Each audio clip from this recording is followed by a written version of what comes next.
शिव पार्वती विवाह। जब सती के खुद को योगाग्नि में भस्म कर लेने का समाचार शिवजी के पास पहुंचा, तब शिवजी ने वीरभद्र को भेजा। उन्होंने वहां जाकर यज्ञ विध्वंस कर डाला और सब देवताओं को यथोचित फल दिया। सती ने मरते समय शिव से यह वर मांगा कि हर जन्म में आप ही मेरे पति हो। इसी कारण उन्होंने हिमाचल के घर जाकर पार्वती का जन्म लिया। जब से पार्वती हिमाचल के घर में जन्म, तब से उनके घर में सुख और संपत्तियां छा गई। पार्वती जी के आने से पर्वत शोभायमान हो गया। जब नारद जी ने ये सब समाचार सुने तो वे हिमाचल पहुंचे। वहां पहुंचकर वे हिमाचल से मिले और हंसकर बोले, तुम्हारी कन्या गुण की खान है। ये स्वभाव से ही सुंदर, सुशील और शांत है। ये कन्या सुलक्षण से संपन्न है। यह अपने पति को प्यारी होगी। अब इसमें जो दो चार अवगुण है वे भी सुन लो। गुणहीन, मानहीन, माता पिता विहीन, उदासीन, लापरवाह। इसका पति नंगा, योगी, जटाधारी और सांपों को गले में धारण करने वाला होगा। ये बात सुनकर पार्वती के माता पिता चिंतित हो गए। उन्होंने देवर्षि से इसका उपाय पूछा। तब नारद जी बोले, जो दोष मैंने बताए मेरे अनुमान से वे सभी शिव में है। अगर शिव जी के साथ विवाह हो जाए तो ये दोष गुण के समान ही हो जाएंगे। यदि तुम्हारी कन्या तप करे तो शिव जी ही इसकी किस्मत बदल सकते हैं। तब ये सुनकर पार्वती जी की मां विचलित हो गई। उन्होंने पार्वती के पिता से कहा, आप अनुकूल घर में ही अपनी पुत्री का विवाह कीजिएगा, क्योंकि पार्वती मुझे प्राणों से अधिक प्रिय है। पार्वती को देखकर मैना कागला भर आया। पार्वती ने अपनी मां से कहा, मां, मुझे एक ब्राह्मण ने सपने में कहा है कि जो नारद जी ने कहा है तो उसे सत्य समझकर जाकर तप कर। यह तप तेरे लिए दुखों का नाश करने वाला है। उसके बाद माता पिता को बड़ी खुशी से समझाकर पार्वती तप करने गई। पार्वती जी ने शिव को पति रूप में पाने के लिए तपस्या आरंभ की, लेकिन शिव को सांसारिक बंधनों में कदापि रुचि नहीं थी। इसलिए पार्वती जी ने अत्यंत कठोर तपस्या की ताकि शिव प्रसन्न होकर उनसे विवाह कर ले। जब सप्तर्षि सती की परीक्षा लेने गए, सप्तर्षि ने पार्वती से जाकर पूछा, तुम किसके लिए इतना कठिन तप कर रही हो?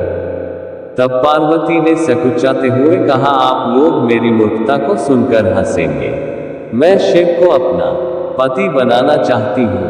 पार्वती की बात सुनकर सभी ऋषि हंसने लगे और बोले कि तुमने उस नारद का उपदेश सुनकर शिव को अपना पति माना है, जो सब कुछ चौपट कर देता है। उनकी बातों पर विश्वास करके तुम ऐसा पति चाहती हो जो स्वभाव से ही शून्य, उदासीन, गुणहीन, निर्लज, बड़े वेश वाला, बिना घर बार वाला, नंगा और शरीर पर नागों को धारण करने वाला है। ऐसे वर के मिलने से कहो तुम्हें क्या सुख मिलेगा। अब हमारा कहा मानो, हमने तुम्हारे लिए बहुत अच्छा वर चुना है। हमने तुम्हारे लिए जो वर चुना है वह लक्ष्मी का स्वामी और वैकुंठपुरी का रहने वाला है। तब पार्वती उनकी बात सुनकर बोली, कहा है कि मेरा हट भी पर्वत के ही समान मजबूत है। मैं अपना ये जन्म शिव के लिए हार चुकी हूँ। मेरी तो करोड़ जन्मों तक यही जिद रहेगी। पार्वती की यह बात सुनकर सभी ऋषि बोले, आप माया है और शिव भगवान है। आप दोनों समस्त जगत के माता पिता है। ये कहकर सप्तर्षि पार्वती को प्रणाम करके वहां से चले गए। पार्वती जी की दृढ़ निष्ठा ने जीत लिया शिव जी का मन। वर्षों तपस्या करने के बाद एक दिन पार्वती जी के पास एक ब्रह्मचारी आया।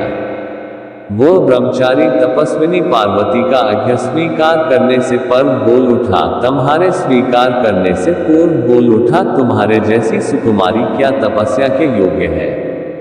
मैंने दीर्घकाल तक तप किया है। चाहो तो मेरा आधा या पूरा तप ले लो, किंतु तुम इतनी कठिन तपस्या मत करो। तुम चाहो तो त्रिभुवन के स्वामी भगवान विष्णु भी।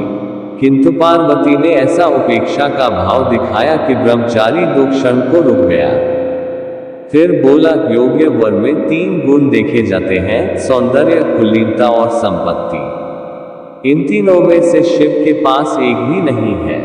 नीलकंठ त्रिलोचन जटाधारी विभूति पोते सांप लपेटे शिव में तुम्हें कहीं सौंदर्य दिखता है। उनकी संपत्ति का तो कहना ही क्या, नग्न रहते हैं। बहुत हुआ तो चरनी चिमरात लपेट लिया। कोई नहीं जानता कि उनकी उत्पत्ति कैसे हुई। ब्रह्मचारी पता नहीं क्या क्या कहता रहा, किंतु अपने आराध्य की निंदा पार्वती को अच्छी नहीं लगी। अतः वे अन्यत्र जाने को उठ खड़ी हुई। तब शिव उनकी निष्ठा देखा ब्रह्मचारी रूप त्याग प्रकट हुए और उनसे विवाह किया।